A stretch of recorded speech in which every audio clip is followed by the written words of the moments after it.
नमस्कार, मैं हूं आशुतोष और आप देख रहे हैं सत्यहिंदी.com। सत्यहिंदी.com के खास कार्यक्रम आशुतोष की बात में आपका स्वागत है। पंजाब में चुनाव होने वाले हैं। जबरदस्त तरीके से लोगों की दिलचस्पी लगी हुई है कि पंजाब में किसकी सरकार बनेगी। क्या आम आदमी पार्टी इस बार कांग्रेस को अपदस्थ करते हुए अपनी सरकार बना पाएगी या नहीं बना पाएगी? क्या कांग्रेस पार्टी दोबारा सत्ता में आ पाएगी?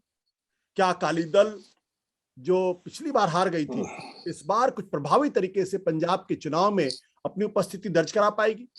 क्या ऐसा तो नहीं वो डार्क हाउस बनकर उभरे? लेकिन इन तमाम सवालों के बीच में एक नया सवाल भी पैदा हो गया है। अरविंद केजरीवाल के ऊपर उनके ही दोस्त कुमार विश्वास ने आरोप लगा दिया है कि दरअसल वो आतंकवादियों से उनकी कुछ साठ-गांठ है। अब इस आरोप में कितना दम है, कितना दम नहीं है तो कहना मुश्किल बात है। लेकिन हाँ, उनके इस बयान के बाद देश के प्रधानमंत्री नरेंद्र मोदी ने अरविंद केजरीवाल और आम आदमी पार्टी पर हमला किया।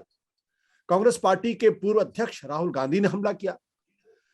पंजाब के मुख्यमंत्री चन्नी ने गृहमंत्री को चिट्ठी लिख दी है और गृहमंत्री ने कहा उस पूरे मामले की जांच पड़ताल करेंगे। तो कई तरीके के सवाल पैदा हो रहे हैं। क्या ऐसी घटनाओं की वजह से पंजाब का चुनाव प्रभावित होगा या प्रभावित नहीं होगा? या चुनाव जो चन्नी ने उत्तर प्रदेश के लोगों को भैया शब्द का इस्तेमाल किया, क्या उसका कुछ असर पड़ने वाला है? तो क्या कुछ हो रहा है? क्या कुछ समीकरण बन बिगड़ रहे हैं? इस पर हम बातचीत करेंगे हिंदुस्तान टाइम्स के पॉलिटिकल एडिटर विनोद शर्मा से, जो पिछले काफी दिनों से पंजाब में रहे, चुनाव को कवर किया और अब वापस दिल्ली आ गए हैं। विनोद जी, आपका बहुत बहुत स्वागत है। वैसे तो हमारे बहुत सारे दर्शक आपको हमारे कार्यक्रमों में देखते रहे हैं, तो आपको किसी परिचय की जरूरत नहीं है। लेकिन यह बताइए कि पंजाब में हो क्या रहा है? क्या लग रहा है आपको? राजनीति, चुनाव किस करवट बैठने वाली है? क्या वह कुछ उलटफेर होने वाला है या नहीं उलटफेर होने वाला है? क्या लग रहा है आपको? देखिए, उलटफेर तो निश्चित होगा। उसका स्वरूप क्या होगा, इस पे बहस हो सकती है, इस पे चर्चा हो सकती है, इस पे अटकलें लगाई जा सकती है। देखिए, आज से करीबन 4-6 दिन पहले तक मैं लगातार ये कहता जा रहा था कि भाई 2017 में आपका शोर था, कांग्रेस का जोर था, और 2022 में आपका भी शोर है और कांग्रेस कमजोर है। ये मेरा आकलन था एक लाइन में। लेकिन पिछले दिनों जो कुछ बातें हुई हैं, खासकर जैसा कि आपने हवाला दिया कुमार विश्वास के बयान का, और उसके साथ साथ गुलपनाग के जो पुराने ट्वीट्स हैं वो भी प्रकाशित हुए इंटरनेट पे, मीडिया में, सोशल मीडिया में। और अभी मैं थोड़ी देर पहले मैं एक वीडियो देख रहा था धर्मवीर गांधी का, जो मेंबर पार्लियामेंट थे आम आदमी पार्टी के। इनका भी मनमुटाव अरविंद केजरीवाल से है।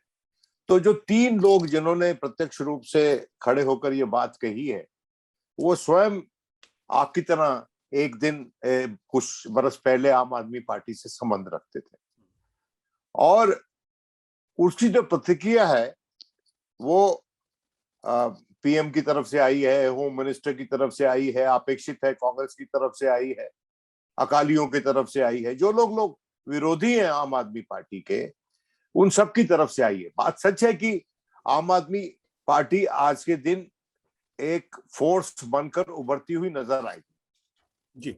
वो फोर्स कितनी कारगर सिद्ध होगी, इस पे आज के दिन बहस जरूरी है, क्योंकि ये अपवाद अगर नहीं होता तो शायद मामला ज्यादा क्लियर होता।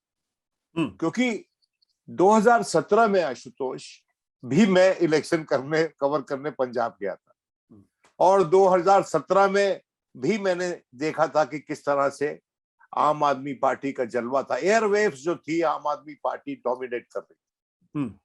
ग्राउंड इवेंचुअली वो डोमिनेट नहीं कर पाई 2017 में, और उसका एक मुख्य कारण ये था कि उसके जो समर्थक थे, जो लोग दूर दराज की दुनिया से आए, प्रवासी लोग आए, और जो पुराने जमाने के जिनको कि आप हार्डलाइनर्स या राइट विंगर्स बोल सकते हैं, जो कि सेपरेटिस्ट आइडियोलॉजी से ताल्लुकात रखते थे, और जो एक्सट्रीम लेफ्ट था, अल्ट्रा लेफ्ट।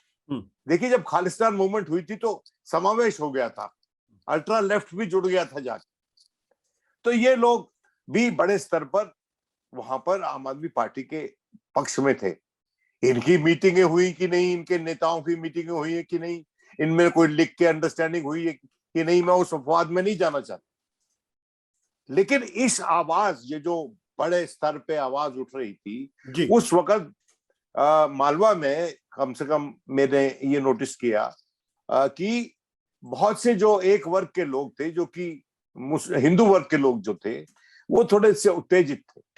उनको इस बात का डर लग रहा था कि 80 का जो काला दशक था पंजाब के इतिहास में, वो शायद दोबारा उजागर ना हो जाए।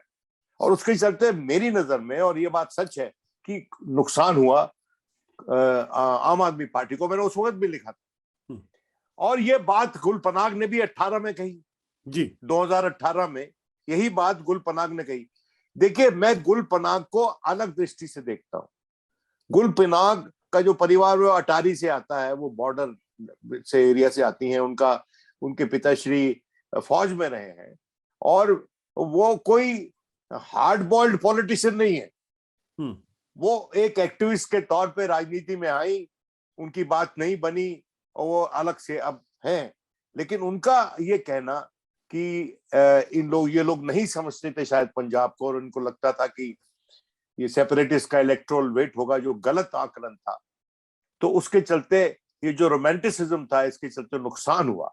ये जो फ्लर्टेशंस थी एक सेपरेटिस्ट एलिमेंट्स के साथ, उससे नुकसान हुआ कांग्रेस पार्टी को। आज के दिन जो कुमार विश्वास ने दोबारा इस कंट्रोवर्सी को उठाया है, इसके टाइमिंग पे तो सवाल उठता है। टाइमिंग बड़ा स्वीटली टाइम्ड है, इलेक्शन से 3-4 दिन पहले, और ये आया है वो जो कंट्रोवर्सी थी कांग्रेस के भीतर सुनील जाखड़ और अंबिका सोनी में, जिसमें सुनील जाखड़, मैं समझता हूं उनके पास एक सही तर्क था। उन्होंने कहा कि जी, ये बात कहने से आपने कोई पंजाब के हित में काम नहीं किया है, कि भाई पंजाब का सिर्फ सिख ही मुख्यमंत्री हो सकता है। ये बात गलत है, ये होना नहीं चाहिए ऐसे। तो भीमसेन सच्चर वहां के रहे हैं, उससे पहले अनडिवाइडेड पंजाब में मुख्यमंत्री रहे हैं, जो कि नॉन सिख थे। तो उस वक्त अरविंद ने ये मुद्दा उठाया ताकि अपने आप को उस समाज को अपनी तरफ आकर्षित कर सके, जो समाज नॉन सिख समाज है। मैं जान के हिंदू शब्द का इस्तेमाल नहीं करना चाहता, क्योंकि पंजाब में हिंदू नहीं बोलते हैं किसी को। हाँ, पंजाब में क्या कह देते हैं कि भाई माशा है, पंजाब में ये, हाँ, पंजाब में कहते हैं कि भाई लाला है, पर हिंदू कोई नहीं बोलता। देखिए, वो लोगों के वहां अपना अपना बात करने का तरीका है। और ये बात भी सच है कि पंजाब में यूपी के लोगों को हमेशा से भैया ही बोला जाता रहा है। और ये बात भी सच है कि वहां पर कश्मीर के लोगों को हमेशा से हाथों ही बोला जाता रहा है। ये कोई हीन दृष्टि से देख के नहीं बोला जाता है, ये एक प्रथा सी बनी हुई है। आप उस पर आज के दिन एक्सेप्शन ले सकते हैं कि ये एक पेरोकियल रिमार्क है, ये थोड़ा शॉविनिस्टिक है, ठीक नहीं है। ये बात सच है, आजकल की मॉडर्न दृष्टि से शायद वो ठीक नहीं है। लेकिन बहुत सा समाज हमारे देश में ऐसा रहता है जो ट्रेडिशनल है, उसकी भाषा भी वही है, वो भाषा कोई गाली, उसको गाली मत माने। तो मेरा ये मानना है कि वो जो उस वक्त अरविंद केजरीवाल हिंदुओं की बात की उन्होंने, और उसके बाद ये जो भैया की बात कांग्रेस ने कर दी, तो दुगनी गलती हो गई कांग्रेस, जो कि एक अपॉर्चुनिटी थी अरविंद के लिए कि एक अपना आउटरीच बनाए उस समाज की तरफ से। ये जो अभी डिस्क्लोजर हुए हैं, मेरे आकलन, और हो सकता है मैं गलत हूं, और ये भी हो सकता है कि डिग्री का फर्क हो, उससे मैं समझता हूं ये आम आदमी पार्टी के लिए सेटबैक है, कम से कम उस समाज में, ये जो अभी डिस्क्लोजर्स हुए हैं, क्योंकि 17 में भी यही हुआ था। आपने कहा कि ये सेटबैक हो सकता है। अगर ये नहीं होता तो क्या आप इस निष्कर्ष पर पहुंच सकते थे कि आम आदमी पार्टी पंजाब में सरकार बना लेती? देखिए, मैंने तो इससे पहले मैं 3-4 पीसेस लिखे हैं। एक पीस में मैंने लिखा है कि आखिर उसकी अंतिम लाइन यही थी कि if there was a voice vote today in Punjab, then Aam Aadmi Party is the only party which seems to be capable to make a government of its own. अगर ध्वनि मत से सरकार बनती है तो ये ध्वनि उसके पक्ष में व्यापक थी। पहले तो सिर्फ मालवा में थी, अभी माझा में भी थी, तो दोआब में भी थी, और बहुत ही जोर से थी। जहां जहां हम गए झाड़ू ने हमारा पीछा नहीं छोड़ा।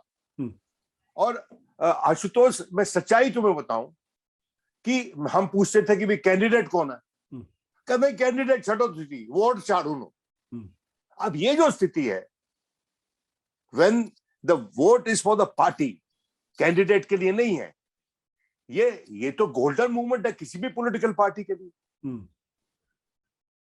ये और किसी बात, ये सिर्फ हमने 2014 में अमृतसर में जब मेरे दोस्त अरुण जेटली की लड़ाई कैप्टन साहब से हुई थी, दोनों ही हमारे मित्र थे, उनका स्नेह में मिलता रहा, तो उस वक्त हम पूछ रहे थे लोगों से जाके कि भाई क्या हो रहा है, और मेरे साथ भूपेंद्र चौबे भी थे, हम दोनों ही थे। तो कम से कम अगर हमने 100 लोगों से बात की हो तो उसमें से करीब 80 लोग कह रहे थे कैप्टन। कांग्रेस नहीं कोई कह रहा था कैप्टन। तो ये था जलवा कैंडिडेट का, और झाड़ू ये था जलवा पार्टी का। जब कैंडिडेट और पार्टी का जलवा हो जाए तो इलेक्शन जीता जाता है, और ये पार्टी का जलवा मैंने देखा अपनी आंखों से इस बार आम आदमी पार्टी का। आज के दिन क्या स्थिति है, ये जो डिस्क्लोजर हुए और ये वायरल हुआ सारा वीडियो कुमार विश्वास विनोद जी, मेरा एक सवाल है यहाँ पे। सवाल इस बात को लेकर ये कि अगर पार्टी की इतनी अच्छी गुडविल है, क्योंकि 2014 में भी आम आदमी पार्टी को अनएक्सपेक्टेडली 4 सांसद मिले थे जब किसी को उम्मीद नहीं थी। 2017 में सब लोग ये कह रहे थे कि आम आदमी पार्टी को तो 80, 90, 100 सीटें भी मिल सकती हैं। ये उनके एग्जिट पोल और ओपिनियन पोल भी ये बात कह रहे थे। 2019 में उनका सफाया हो गया बुरी तरीके से, सिर्फ एक मेंबर ऑफ पार्लियामेंट जीते और कुछ और भी चीजें हुई इसमें। तो एक बात यह है कि आम आदमी पार्टी की अगर इस चुनाव में इतनी अच्छी गुडविल है, तो क्या एक बयान मात्र से वो गुडविल खत्म हो जाएगी और लोग सोचने लगे कि आम आदमी पार्टी भी जो है वो जो आतंकवादी संगठन है उनके साथ उनके कोई साठगांठ है? देखिए, ऐसा है कि मैं ये नहीं कह रहा, मैं नकार नहीं रहा उस स्थिति को कि आम आदमी पार्टी इस क्राइसिस से उभर सकती है अपनी गुडविल के दम पे, और ये मैंने लिखा भी कि it can emerge and riding the goodwill it has. लेकिन ये एक बड़ा सवाल है आज के दिन, जिसका जवाब तो हमको जब इलेक्शन के रिजल्ट आएंगे जब भी पता चलेगा ना। हो सकता है कल पता चल जाए जिस तरह का ट्रेंड हो, लेकिन ये बात सच है कि देखिए, बात यह है कि 2017 में जब आम आदमी पार्टी नहीं बना पाई सरकार, उस वक्त उनके मुकाबले में कांग्रेस थी जिसका नेतृत्व कैप्टन अमरिंदर सिंह के पास था, जिनने लगातार 2 चुनाव हारे अकाली दल से। और अकाली दल उस वक्त बहुत अनपॉपुलर था, बीजेपी अकाली दल रिजीम। तो ये जरूर एक सेंटीमेंट था वहां पर कि कैप्टन को हमको इस बार चांस देना चाहिए। यही सेंटीमेंट परहैप्स आज के दिन आम आदमी पार्टी के एक मौका वाज अ नरेटिव, एक मौका was subtly a narrative, the only narrative जो कि रेजोनेट कर रहा था। एक मौका पहले केजरीवाल नु होता था, फिर बाद में एक मौका आप नु, केजरीवाल नु, भगवंत मान नु, वो इंक्लूसिव हो गया भगवंत मान की प्रोजेक्शन के बाद। देखिए, भगवंत मान की व्यक्तिगत तौर पे जो मालवा में इमेज है,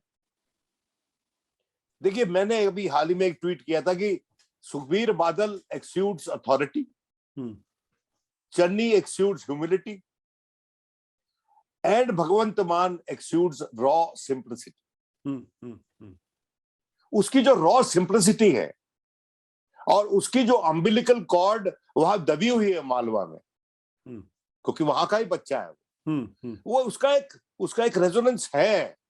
और लोग कहते हैं कि भाई ये चिट्टा जो है ना, चिट्टा ड्रग, मान ही खत्म करेगा, भगवंत मान ही कर सकता है, क्योंकि वो जानता है कि किस तरह से परिवार बर्बाद हुए हैं, वो जानता है कि किस तरह से जो यंग बच्चे हैं वो संलग्न हो गए हैं बेचने में, ड्रग्स बेचने में। यानी कि जिस तरह से 80 में एक वेस्टेड इंटरेस्ट गन कल्चर में हो गया था, आज के दिन एक वेस्टेड इंटरेस्ट ड्रग कल्चर में, ड्रग पेडलिंग में, because that is easy money. और बेरोजगारी के समय में इजी मनी है वो। और विनोद कई जी, लोग जो स्वयं भी, हाँ विनोद जी, आप कह रहे हैं कि ठीक है, ये एक अच्छा सवाल है, लेकिन लोगों के मन में यह सवाल भी होगा कि जिस मजीठिया के ऊपर ड्रग लॉर्ड होने का आरोप लगता है, उससे अरविंद केजरीवाल ने माफी मांगी। ये बात कह रहे हैं, लेकिन वो भगवंत, इसीलिए तो मैं कह रहा हूं कि भगवंत मान में विश्वास है। केजरीवाल में नहीं है। मैंने केजरीवाल का ना नाम सुना मैंने उसका, और ना यहाँ लिया है मैंने नाम। मैंने सिर्फ भगवंत मान का नाम सुना कि वो ठीक करेगा इसको। लोगों ने केजरीवाल का नाम, क्योंकि जो बहस हुई मजीठा में और अरविंद केजरीवाल में, उसके बाद उन्होंने अपॉलॉजी दी जब उन्होंने डेफोमेशन सूट किया, तो लेकिन आज के दिन अब मजीठा ने कोई नवजोत सिद्धू पे तो नहीं किया। नवजोत सिद्धू तो रोज बोलता है, और नवजोत सिद्धू अगर करता भी है वो तो माफी नहीं मांगेगा कभी भी। तो ऐसे इशू पे राजनीतिक जो कि बड़ा प्रज्वलित इशू हो, उस पे माफी मांगना मैं समझता हूं एक पॉलिटिकल सेटबैक माना जा सकता है, और उसको दोहराया जा रहा है बाद में। इस इलेक्शन में लगातार जो एक प्रचार आम आदमी पार्टी के विपक्ष में है, वो ये है कि अरविंद केजरीवाल ने मजीठा से माफी मांगी। आप समझ रहे ना? और अरविंद केजरीवाल अपनी पार्टी को समेट के नहीं रख पाए पंजाब में। लेकिन उसके साथ साथ जो एक मौका है, लोग ये चाहते हैं कि हमने सबको कर लिया ट्राई, अब इसको भी देख लें, ठीक है, इसको भी दे दे एक मौका। बट विनोद जी, एक इंपॉर्टेंट बात यहाँ पे है। दो चीजें हैं। पहली बात यह कि आम आदमी पार्टी मालवा में बहुत अच्छा परफॉर्म किया पिछली बार, हालांकि उम्मीद से कम था, लेकिन माझा और दोआब में तो 2014, 2017, 2019 इन तीनों चुनावों को मिलाकर भी 2 सीट से ज्यादा विधानसभा की नहीं जीत पाए वो। और जब 2019 का लोकसभा का चुनाव हुआ तो माझा में 3% वोट मिला और दोआब में 2% वोट मिला आम आदमी पार्टी को। इसका मतलब ये दो इलाके जहां 48 सीटें आती, यहां आम आदमी पार्टी बहुत ज्यादा कमजोर है।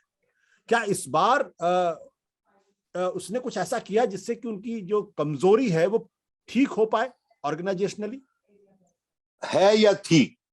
देखिए, माझा में और दोआब में भी आज के दिन आम आदमी की उतनी ही आवाज है जितनी की मालवा में है। ये बात अलग है कि माझा में जो अकाली दल है, जो कि एक अच्छा पुख्ता पार्टी हमेशा वहां रही है, उसके जीवन का दोबारा संचार होता हुआ नजर आ रहा है। That party also is coming alive, और उसके पास एक पुख्ता काडर है, उसके पास जहां जहां मजबूत जत्थेदार हैं, वहां वो अच्छा इलेक्शन लड़ रही है। और अपने हिसाब से शिरोमणि अकाली दल अच्छा इलेक्शन लड़ रही है, लेकिन ये कहना गलत होगा, उनके कई जगह पे मुकाबले आम आदमी पार्टी के साथ, कहीं कांग्रेस के साथ है और कहीं आम आदमी पार्टी के साथ, और यही बात दोआब पे भी लागू होती है। तो मेरा ये मानना है, और दोआब वहां पर की जहां मैक्सिमम रामदासिये हैं, जिस समाज से जरनजीत चन्नी आते हैं, तो ये इलेक्शन जो है, ये इलेक्शन दो रिजल्ट्स में तब्दील हो सकता है। कोई भी इलेक्शन 2 रिजल्ट्स में तब्दील हो सकता है, लेकिन मेरी ईश्वर से, वाहिगुरु से प्रार्थना है कि जो दूसरा एस्पेक्ट है उसमें ना तब्दील हो, क्योंकि पंजाब कोलिशन डिजर्व नहीं करता। पोस्ट पोल फर्मेंटेशन पंजाब डिजर्व नहीं करता। ये एक बड़ी ही सेंसिटिव स्टेट है। उस मामले में मैं कैप्टन अमरिंदर सिंह से एग्री करता हूं। ये बहुत ही sensitive, security point of view से सेंसिटिव स्टेट है, और इस स्टेट में आज के दिन जो प्राइमरी सेक्टर है, जिसको एग्रीकल्चर बोलते हैं, वो एक सैचुरेशन पॉइंट है, और यहाँ पर सेकेंडरी और टर्शरी सेकेंडरी सेक्टर तो डेवलप ही नहीं हुआ, क्योंकि ये बॉर्डर स्टेट है, मैन्युफैक्चरिंग ज्यादा नहीं है लुधियाना वगैरह को छोड़कर। तो और जो टर्शरी सेक्टर है, जो सर्विसेज, वो जो है वो बड़ा बैडली हुआ पेंडेमिक से। तो यहाँ बेरोजगारी है, यहाँ पर एग्रेरियन क्राइसिस है, यहाँ पर इन्फ्लेशन है, यहाँ से पलायन है, यहाँ पर जो स्किल्ड वर्कर है या थोड़ा पढ़ा लिखा बच्चा है, वो लोगों के घरों पर हवाई जहाज बने हुए हैं, टैंकियों की जगह पानी की टैंकियां होती है ना, उसमें हवाई जहाज बने हुए हैं, और वो उनकी एस्पिरेशन बताते हैं कि भाई वो उड़ के विदेशों में जाके काम करना चाहते हैं। तो ये एक मजबूत सरकार चाहिए, लेकिन मुझे अरविंद की जब एक तिरंगा रैली थी इलेक्शन से कोई 2-3 महीने पहले, 1 महीना पहले मैं एक दूसरी बार गया था मैच में, तो वहां मैं था, वहां जलंधर की, तो वहां पर एक 2-3 महिलाएं मिली। तो वो क्या हुआ कि मैं खड़ा था तो अरविंद की गाड़ी मेरे सामने आकर रुक गई, तो मैंने उससे हाथ मिलाया, वो लोग देख रहे थे। तो फिर वो उनसे मैं बात करने लगा, तो वो महिलाएं मुझे कहती हैं भी सैनू है बड़ा चंगा लगता है। मैं कहा क्यों? इन्हें मोहल्ला क्लिनिक चलाया है, स्कूल चंगे कर दिते है, चंगा चंगी सरकार चलाता है। मैं कहा फिर इस बार वोट अरविंद केजरीवाल नू, आम आदमी पार्टी नू? कहते नहीं, मैं समझनी है कि 5-7 साल होर इंतजार करना चाहिए। पंजाब साडा जिहड़ा है ना, बड़ा मुश्किल इलाका है, बड़ा मुश्किल प्रदेश है, इनू चलाने वास्ते थोड़ी एक्सपीरियंस ज्यादा चाहिए। No, those 3 women were teachers in a primary school. Now the question arises, you see, Arvind ने जो शुरुआत में, और तुमसे ज्यादा कौन जानता है, जब अरविंद उभर रहे थे तो उनकी पार्टी में जो लोग आके जुड़े थे वो टेक्नोक्रेट्स थे, सोशल वर्कर्स थे, आर्टिस्ट थे, वैसे ही लोग बहुत से खड़े किए हैं पंजाब में। और उनमें से बहुत से ऐसे भी हैं जिनके टेम्परामेंट शायद अरविंद से मैच नहीं करें, जैसे कि मिसाल के तौर पे किरण बेदी का मैच नहीं किया था, प्रशांत भूषण का नहीं किया, योगेंद्र यादव का नहीं किया, तो तुम्हारा भी नहीं किया, और कुमार विश्वास का नहीं किया। तो वो जो उसके पास वो जो वहां पर ह्यूमन रिसोर्स है, उसके बारे में मैं पुख्ता तौर पे कह नहीं सकता कि वो कितना कारगर सिद्ध हो सकता है अपनी सरकार वहां चलाने के लिए। लेकिन ये कोई डिस्क्वालिफिकेशन नहीं मानी जा सकती अगर जनता चाहती है कि उनकी सरकार बने। बिल्कुल। अब एक चीज यहाँ पे ये सवाल उठता है कि कांग्रेस पार्टी जो आज से 3-4 महीने पहले माना जा रहा था कि वो आसानी से चुनाव जीत जाएगी, आम आदमी पार्टी के बारे में कह रहा था शोर है, लेकिन कांग्रेस आसानी से जीत जाएगी। कांग्रेस की अभी भी आप रूल आउट कर रहे हैं कि कांग्रेस पार्टी रेस में है, या सिंगल लार्जेस्ट पार्टी इमर्ज कर सकती है, सरकार बना सकती है? देखिए, कंटेस्ट एक लेवल पे सिंगल लार्जेस्ट पार्टी का भी है, ये कंटेस्ट सिंगल लार्जेस्ट पार्टी का भी है एक लेवल पर, और उस स्थिति में और उसी स्थिति के लिए लड़ रही है भारतीय जनता पार्टी। देखिए, भारतीय जनता पार्टी बिना संतों के तो नहीं लड़ सकती इलेक्शन। तो हाल ही के दिनों में संतों से बहुत मुलाकात हुई है, और एक ही नहीं अनेक संतों से मुलाकात हुई है। कुछ को छोड़ा भी गया किसकी हुई है, क्या किसकी हुई है आप जानते हैं। तो अब जो बीजेपी है वो चाहती है कि वो अमरिंदर सिंह साहब की पार्टी के साथ कि अगर दोनों कुल मिला के डबल डिजिट के पार हो जाएं, 10-15 सीट आ जाएं, तो वो किंग मेकर का रोल हो सकता है। और दूसरा, उनके पास एक रेडीमेड पोटेंशियल अलाई है पोस्ट पोल, जिसका नाम है शिरोमणि अकाली दल। उनकी नेचुरल अलायंस हो सकती है, डिपेंड करता है कि उनका एग्रीगेट क्या है, उनकी एग्रीगेट टैली क्या है मिलाकर। और एग्रीगेट टैली अगर कम होगी मेजॉरिटी से, तो फिर विघटन होगा, फिर पोचिंग होगी, और उस स्थिति में कांग्रेस भी टूट सकती है और आम आदमी पार्टी भी टूट सकती है। इस स्थिति से आप बच के नहीं निकल सकते। तो लेकिन आज के दिन ये स्पेकुलेशन है, हमारे सामने आंकड़े नहीं है। इसीलिए मैं कहता हूं कि Punjab does not deserve a hung assembly या फिर कोलिशन। ये कांग्रेस को आप स्थिति कैसी देखते हैं आज की तारीख में? क्या कांग्रेस रेस में है या रेस में नहीं? मैं बिल्कुल पॉइंट ब्लैंक आप कांग्रेस, देखिए ये तो कहना बिल्कुल गलत होगा कि बिल्कुल रेस में नहीं है। कांग्रेस रेस में है, लेकिन जिस मजबूती से कांग्रेस अपेक्षाकृत रेस में होनी चाहिए थी, वो मेरी नजर में शायद नहीं है। ये बात अलग। अच्छा देखिए, जहां जहां ये बात बड़ी होती है कि Dalit polarization, consolidation in favour of Charanjit Singh, नहीं, ये सच है, हो सकता है, और बहुत सी जगह पे जो उन्होंने जो रिलीफ दी है जनता को, उसका एक इम्पैक्ट भी है। और बहुत से एमएलए जो इलेक्शन लड़ रहे हैं, उनका भी ये मानना है कि चन्नी को मनोनीत करने के बाद 3 से 4% वोट का उनके हित में फर्क पड़ेगा।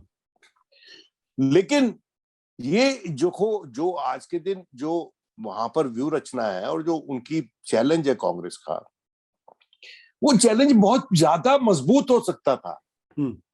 लेकिन इतना गाली गलौज हुआ है, इतना एक दूसरे पे आरोप प्रत्यारोप हुआ है इलेक्शन के आसपास, उससे पहले। अब जैसे अश्विनी कुमार ने रिजाइन कर दिया। अब अश्विनी कुमार, अच्छा हमारे यहाँ बहुत से टेलीविजन चैनल भी हैं, senior leader, law minister, big loss for the Congress. वो एक्चुअली अश्विनी कुमार चाहते थे कि भाई उनके बेटे को सुजानपुर से टिकट मिल जाए, वो नहीं मिला, वो नाराज थे। और मनीष तिवारी ने भी उसके बाद कहा है कि ए जड़ी राज्यसभा जी कुत्ता चाह होंदी है ना, बहुत गलत काम करवा देंदी है। That is that's if when we sniff for our Rajya Sabha seats, that leads to a lot of problems. No, मेरा ये मानना है कि कांग्रेस एक तो जो सबसे पहली गलती हुई बहुत अदब से, और मैं कहना चाहता हूं कि जिस तरह से कैप्टन साहब को हटाया, मैं समझता हूं वो तरीका सही नहीं था। और जिस तरह से चन्नी को बनाया वोट लेने के बाद, वो तरीका भी, ये मींस ऑब्जेक्टिव सही था, मींस बेटर होने चाहिए थे चन्नी को प्रोजेक्ट करने के लिए भी। किसी के एक्सपेंस पे आप किसी को नहीं चुन सकते। अगर आपके पास नंबर्स आ गए हैं कि एमएलए इस आदमी को चाहते हैं, तो वहां तक सुनील जाखड़ का जो तर्क है बिल्कुल मान्य है और सर आंखों पर है। उसी तरह से सुखजिंदर रंधावा जो नंबर 2 पे थे उस वक्त, उनका भी एक ऐसा है। और जो सिद्धू साहब है, देखिए सिद्धू ने पार्टी को कमजोर किया है, क्योंकि Sidhu temperamentally is similar to many people you have known in the Aam party. मैं मजाक में कहता हूं कि सिद्धू's टेम्परामेंट, एंड मजाक में कह रहा हूं कि Sidhu's temperament is no different from that of Kiran Bedi, it's no different from that of even Arvind Kejriwal. If Arvind Kejriwal is number 2, he'll have problems of subordination. और बहुत हद तक उमा भारती, बहुत हद तक जयललिता, बहुत हद तक ममता जी, ये, और बहुत हद तक मायावती जी, क्योंकि ये लोग लीडरशिप रोल में ही चल सकते हैं, टॉप एकेलन में ही चल सकते हैं। सेकंड टियर, थर्ड टियर पे इनकी जो स्टाइल है और इनका जो टेम्परामेंट है वो शायद इनको नहीं चलने देता। तो सिद्धू ने बहुत नुकसान किया है कांग्रेस पार्टी को। और सिद्धू जो कहते रहे कि Congress alone can defeat Congress, मैं बड़ी माजरत से सिद्धू कहना चाहता हूं, और मैं उसकी बैटिंग का फैन हूं और उसके और तरीकों का भी फैन हूं और ऑरेटरी का भी, कि Sidhu alone could have done what you have done to yourself. आज के दिन सिद्धू साहब बर्नट आउट केस हैं किसी भी पॉलिटिकल पार्टी के लिए। कोई भी उनको नहीं लेना चाहेगा, क्योंकि ऐसा लगता है कि वो बाय इंपल्स वो इनसबॉर्डिनेट है। और जो माजा ग्रुप उनके साथ था अमरिंदर के खिलाफ, वो माजा ग्रुप में से एक भी आदमी उनके साथ आज के दिन, ये प्रगट सिंह इंक्लूडेड। तो आप देखिए ना कि ये कितनी बड़ी ये आयरनी है कि एक आदमी जो इतना अच्छा बोलता है, इतनी अच्छी उसकी पर्सनैलिटी है, इतना अच्छा उसका बैकग्राउंड हो, सेलिब्रिटी है, उसने अपने सेलिब्रिटी को किस तरह से खत्म किया है, सेलिब्रिटी हुड को। क्या चन्नी कांग्रेस को खींच सकते हैं, सबसे बड़ी पार्टी बना सकते हैं अपने दम पे? देखिए बना क्यों, मौका मिला क्यों नहीं बना सकते। देखिए चरणजीत सिंह चन्नी पे आरोप वगैरह लगे हुए हैं, वो आज के दिन प्रोबेटी का सवाल वगैरह उठाते हैं लोग, लेकिन चरणजीत सिंह चन्नी जो है वो लोगों को साथ लेके चलता है। और उसने जो टेम्परामेंट दिखाया है चुप रहने का, वो देखिए, वो मैं ये अर्जुन सिंह जी के लिए कहता था कि अर्जुन सिंह जी, मैं मजाक में उनको बोलता था, मैं कहा सर आप कुछ बताते नहीं है, तो वो मुस्कुराते थे। मैंने कहा well still waters run deep, मैं कहा जो ठहरा हुआ पानी होता है वो बहुत गहरा होता है, तो जो ठहरा हुआ पानी होता है वो गहरा होता है। तो जो ठहरा हुआ चन्नी है वो शायद गहरा भी है, लेकिन उसको पूरी तरह से जब तक आजमाएंगे नहीं तो ये उसको रेट सही से नहीं कर सकते हम। तो देखते हैं कि जनता उनको मौका देती है कि नहीं देती। लेकिन जो उनके अपने समाज में एक ट्रैक्शन है, और उनके चलते ही जब सब लोग जाके गुरु रामदास के मंदिर पे अर्चना कर रहे हैं, तो कम से कम उन्होंने गुरु रामदास को उस लेवल पे तो बिठा दिया जहां पर बाबा अंबेडकर थे। कितनी सीटें आप दे रहे हैं कांग्रेस को? देखो, मैं तो पुराने जमाने का ओल्ड स्कूल का जर्नलिस्ट हूँ और मैं कोई आंकड़े वगैरह नहीं देता। मैं ट्रेंड्स पे ही डिस्कशन कर सकता हूँ और उससे कोई निष्कर्ष निकालना चाहे तो निकाल ले। मुझे एक समय पे लगता था कि अगर अपने दम पे कोई पार्टी, जो ये जो बयानबाजी है उससे पहले कोई पार्टी सरकार बना सकती है तो वो आम आदमी पार्टी है अपने दम पर। लेकिन ये भी साथ साथ लगता था और ये भी मैंने लिखा कि ये रेस जो है वो सिंगल लार्जेस्ट पार्टी स्टेटस के लिए है एक हद तक। लेकिन यू सी, वहां पर हमने ऐसे लोगों को भी कहते हुए सुना, आम आदमी पार्टी या तो 20-25 या 70-80 सत्ता मार्केट में 70 का। मैं एक शादी में गया अमृतसर में, वहां पर बहुत से लोकल कांग्रेसमैन भी थे। वहां पर सिर्फ 2 इशू डिस्कस हो रहे थे कि सिद्धू साहब जीतेंगे कि नहीं मजीठा के खिलाफ, और सट्टे बाजार में भी आम आदमी पार्टी की 70 सीट पे दाव लग रहे हैं। तो फिर मैंने आम आदमी पार्टी के एक नेता से बात की। वो कहता, विनोद जी अगर 70 की बात कर रहे हो तो फिर 70 नहीं, फिर 80-90 जाएगा, फिर दिल्ली होगा। संभव है, लेकिन कुछ भी असंभव नहीं राजनीति में तो।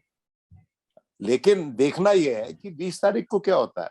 और अपेक्षा थी कि भाई ये जो अपवाद हुआ है ना, ये जो अपवाद हुआ है, देखो इसके चलते अरविंद जो भी कहते रहे कि सब मुझे घेर रहे हैं और अगर मैं आतंकवादी हूं तो उन लोगों के लिए आतंकवादी हूं जो मेरे विद्रोह में है, मेरे विरोध में है, और क्योंकि वो मुझसे आतंकित है।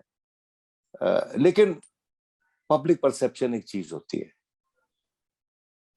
और उस पब्लिक परसेप्शन के चलते अब देखिए किस चीज ने डैमेज किया राहुल गांधी को।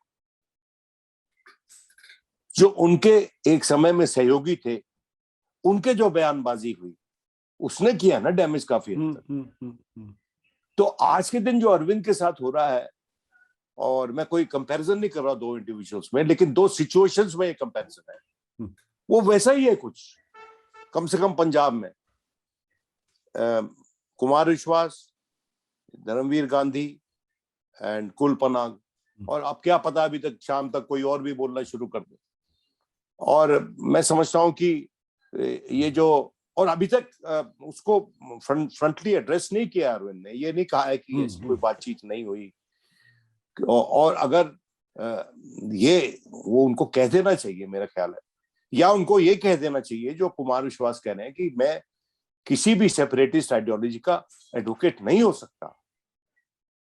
ये बात जो बार बार लगातार उनसे कह रहे हैं कुमार विश्वास, मैं समझता हूं कि वो बात उनको मान लेनी चाहिए और कह देना चाहिए। लेकिन वो क्यों चुप है, वो जानते हैं या कुमार विश्वास जानता है, क्योंकि वही बार बार उनको टॉन्ट कर रहा है।